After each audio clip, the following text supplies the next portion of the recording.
Okay. And also, like the release order of your songs is actually in reverse. That is something I haven't seen a lot of bands doing. I think you're the only band. Probably Radiohead might have done it somewhere. But was there something, was it a very conscious decision? Did you have some psychological reasoning behind it? Yeah, so that was a decision that we took actively because Coma is a song that is a statement song for us. It's a very aggressive song, it's got that raw energy to it, and since it's a new sound, we really wanted to make that the forefront of our EP. So people didn't know what to expect, but when they actually listen to it, they'll get an idea on what we are up to.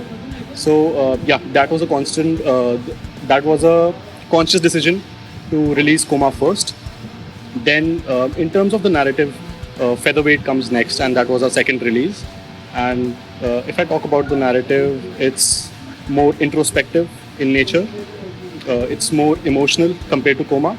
And then, if you go into Deadlight, which was the last drop from the EP, it's like a ballad. It's more like an acceptance of things, and that things are not going to get any better. But if you listen to the actual release order, you'll find out that it goes from soft to a little bit jumpy, and then it goes straight into the anger and the aggressive parts. So there's two narratives to it. It depends on the listener what they want to interpret from it. So also, if you look at the songs lyrically, let's go in the order of the EP. So Deadlight talks about internal turmoil and realizing the fact that there are hardships in life and you have to fight them. Then moving ahead to Featherweight, you can hear the message coming out as the person who has been now trying for a long time to fight those hardships. And while he's doing that, he feels frustrated, they feel irritated, and they feel like they might just give up. And by the end of the track, there is a slight ray of hope for that man or that person. And that's where Featherweight ends. And when Coma starts, that is like the, I'd say, hero arc of the person we are conveying the message through. So that is about, redemption. That is about getting back on your feet. And looking at the EP, we've always, not just our EP, we've always wanted to express our emotions not only through the instruments, but the lyrics that come out are also always based on human psychology, human struggle, self-motivation, self-work. So that's how the order goes if you look at it. Most people think that, we chose to have this order because the song progresses from heavy, like mild to heavy musically. But if you dwell down to it lyrically, that is also what is complementing the entire EP altogether. And like Yash said, despite the fact, I think releasing Coma first also we wanted the ambiguity and curiosity among the audience that with Coma coming out first and Featherweight coming out second, I think what we wanted was that people could not expect what is going to come next.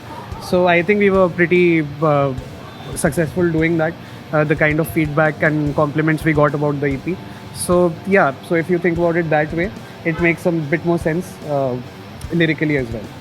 For Coma, you guys mentioned that you took everything to the next level, whether it be audio or the video. So can you just break it down a little for us and anyone interested in the whole process? Sure. So for Coma, we went back to our producer, Simon Pietroforte. He's from Italy. Every song that we've done is mixed and produced by him. He's an amazing guy. And particularly for this sound, which is Thal or the Genty kind of sound, he's the GOAT. So he has worked with the top bands in the industry, Reflections. He's worked with Will Ramos from Lorna Shore and many other bands. But he's worked with Distant as well. So he really nails that sound. So it was a no-brainer, as always. When I reached out to him, he was on board. He loved the song. He actually told us that this is the sound that he prefers from us. So that was a huge compliment from him as well. Yeah. So in terms of the audio, it was always a no-brainer. We knew what the song is going to sound like when it's coming from Simon. So that part was always sorted out. And when it comes to the video, everything that we aim for has to be top-notch.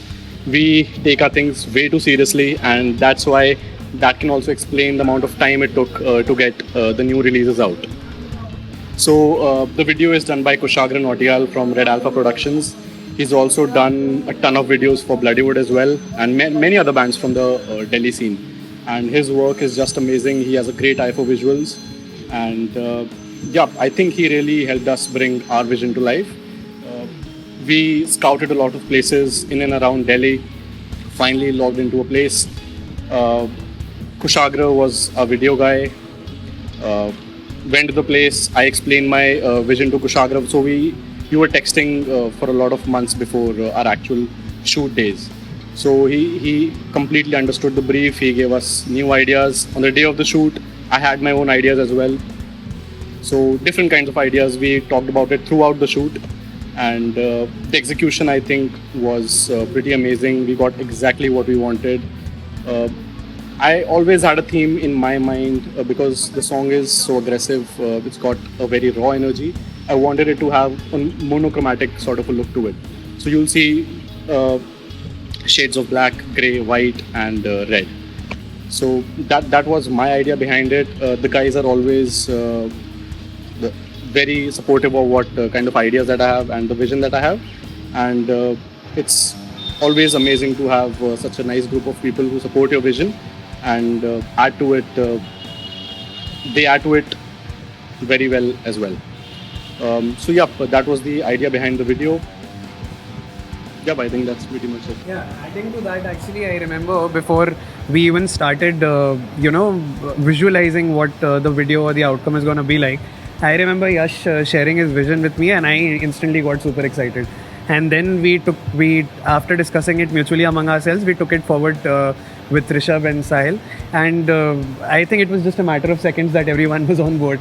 And by the time we were done shooting, we already knew what the outcome was going to be like, because Kushagra was very articulate with what he was doing, and we could see our vision turn into a reality almost instantly. When we saw the raw footages while we were recording it, we spent a lot of hours recording that video, and I think the best part is that having such people around you who can, literally translate your vision to reality is the biggest support an artist can have. And I think it is also very rare to find such like-minded people around you. So yeah, I think that was a very good point about the whole production of the video. And I also want to shout out Harsh, who has been a long-time supporter of our band. He shot the documentary. He was with us throughout the filming process as well, which lasted 2 to 3 days.